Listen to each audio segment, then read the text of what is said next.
नमस्कार मित्रों, स्वागत है आपका। प्रस्तुत है गुरु भक्ति की एक अद्भुत कहानी। बरसात के दिन थे, आकाश में बादल छाए हुए थे। ऋषिवर धौम्य सुखपूर्वक अपने आश्रम में विराजमान थे और शिष्यों को विद्यादान दे रहे थे। प्राचीन भारत के विद्यादानी ब्राह्मण नगर के बाहर आश्रम बनाकर बसते थे, वहीं जप तप करते और अपने शिष्यों को पढ़ाने लिखाने के साथ शिष्य उनके घर का कामकाज भी संभालते थे। ऋषिवर धौम्य ऐसे ही गुरु थे और उनके आश्रम में निवास करने वाले शिष्यों की संख्या सैकड़ों तक जा पहुंची थी। एक दिन की बात है, सहसा बादल घने हो गए, आकाश में बिजली चमकने लगी और कानों के पर्दे फाड़ने वाली गड़गड़ाहट से दसों दिशाएं कांप उठी। इनके साथ ही बूंदाबांदी प्रारंभ हो गई और फिर मूसलाधार बारिश होने लगी, जैसे आकाश फट गया हो। बात की बात में जहां देखो पानी ही पानी फैल गया। गुरुजी चिंतित होकर बोले, ऐसा पानी तो कभी नहीं बरसा। यदि खेत का बांध पक्का न किया गया तो उसकी सारी फसल बह जाएगी। मेरी कुटिया रिश्ती है, जाकर देखूं उसमें पानी न भर जाए। पहला शिष्य बोला और चलता बना। मेरी कुटिया का पिछला भाग टूट गया है, अब उसकी न जाने क्या दशा होगी, चलकर देखभाल करूं। दूसरा शिष्य बोला और निकल गया। मेरे वलकल वस्त्र तो बाहर ही पड़े हैं, कहीं वे बह न जाएं। तीसरे शिष्य ने कहा और वह भी जल्दी जल्दी अपने पथ पर चल दिया। इस प्रकार कोई न कोई बहाना बनाकर लगभग सभी शिष्य खिसक गए। अब तो आरुणि शांत न रह सका।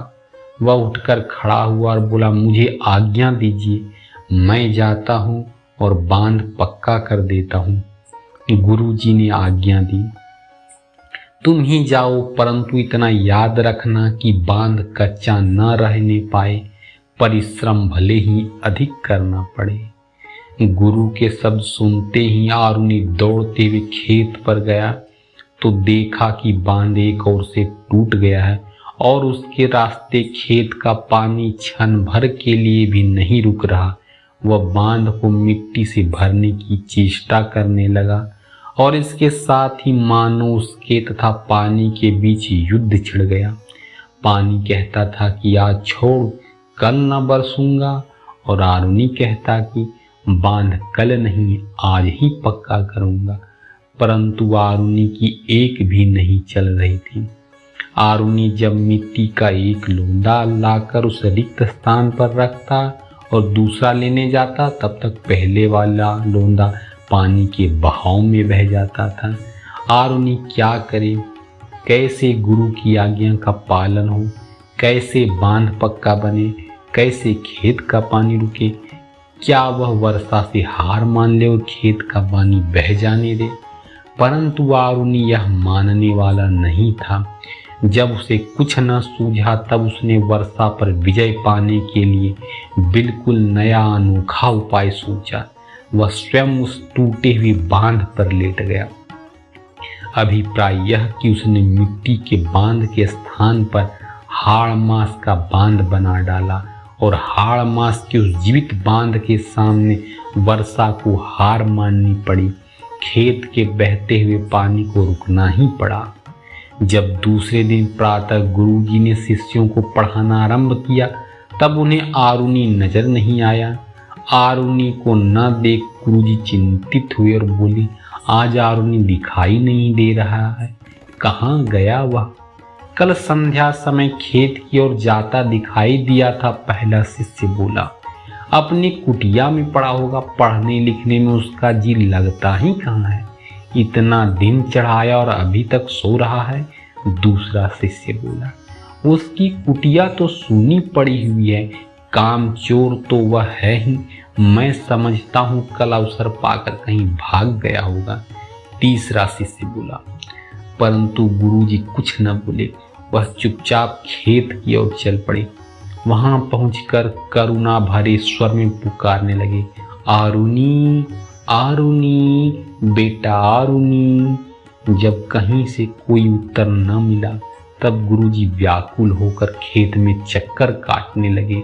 अंत में जब वह ठीक उस स्थान पर पहुंचे तो देखते क्या है कि बेसुधा आरुनी ने टूटे हुए बांध को घेर रखा है। उसके शीत से जकड़े हुए शरीर पर गीली मिट्टी की तहें जम गई है और वह धीमे धीमे सांस ले रहा है। असल बात समझने में गुरुजी को विलंब न लगा। उनकी आंखों से टप टप आंसू गिरने लगे।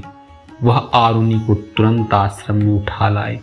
उन्होंने अपने हाथों से उसका शरीर धोया, पोंछा, उस पर मालिश की, फिर उसे गर्म कपड़ों से ढक दिया।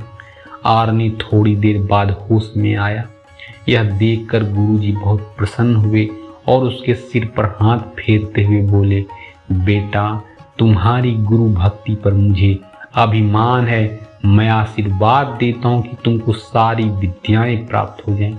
तुम सुख से जीवन बिताओ और खूब नाम कमाओ। कहना नहीं होगा कि गुरु के वचन सच्चे सिद्ध हुए। तो मित्रों, यह कहानी थी गुरु भक्त बालक आरुनी की। यह कथा आपको कैसी लगी, इसके बारे में हमें जरूर बताइएगा। धन्यवाद।